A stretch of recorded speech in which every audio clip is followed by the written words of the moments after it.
I'm going to ask our friend Jerry Peloquin to come forward to give us a personal testimony.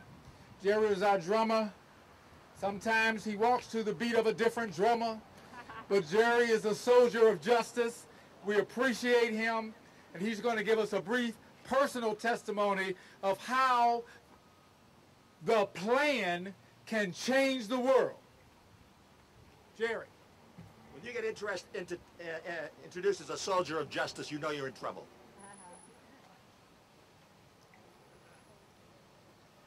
Justice postponed is justice denied. Amen. That's right. Justice postponed is justice denied.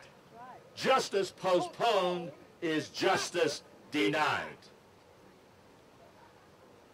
I'm a 72-year-old man.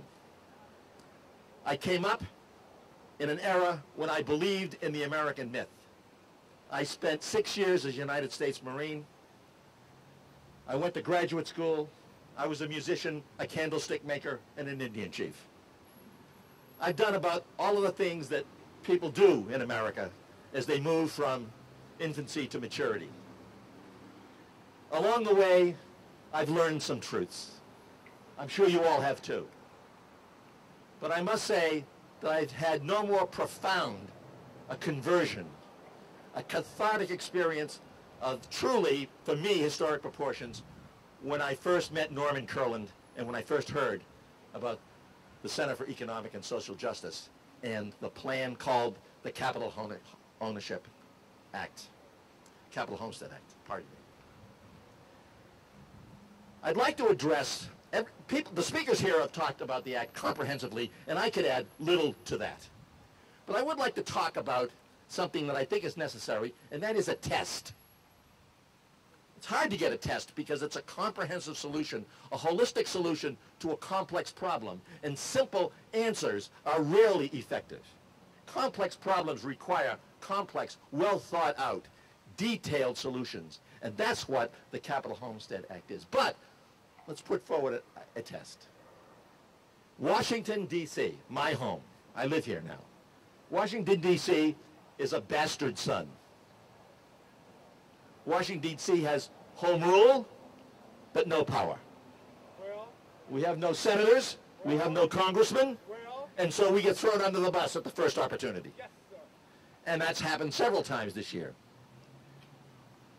Washington, D.C. that we see around us is a beautiful, picturesque, and gorgeous city. But there are two Washington, D.C.s. There's one where you have to have a master's degree to get a job as a filing clerk. And there's another one called Ward 8, called Ward 7, called Ivy City. Another one which has more in common with the citizens of Bamako in Mali than it does with the capital of a great country like the United States of America. So I have a solution based upon the Capital Homestead Act, a solution that would change Washington, D.C. profoundly, make it a center for enterprise, a center for small business growth, a center for technology, and a beacon for this world. Here it is. Let the great Federal Reserve, whose behemoth we stand in front of, let the great Federal Reserve do what it was formed to do. Yes. Let's take Washington, D.C. as our example. Let's let the Federal Reserve, under Rule 13, discount commercial paper to federal banks in D.C. Here, here. Let small businesses with an effective business plan Yeah.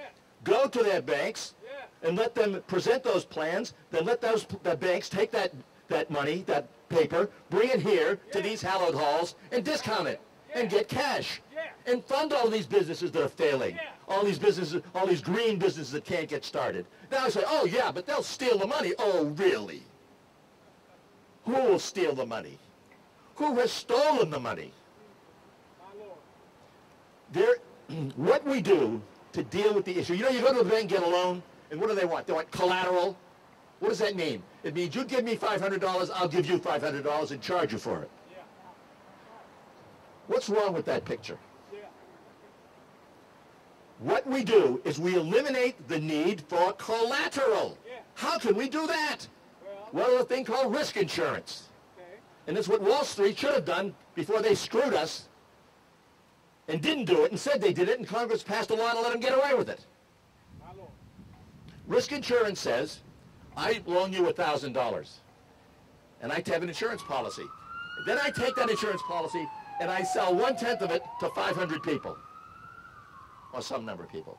So if you go bad, I only lose $5. They lose $5. We don't all lose our money. It's called risk insurance. It's what the insurance industry is based on. So we could do that. So let's do that. Let's get these people back here, who were in suits a little while ago and slunk off into the dark.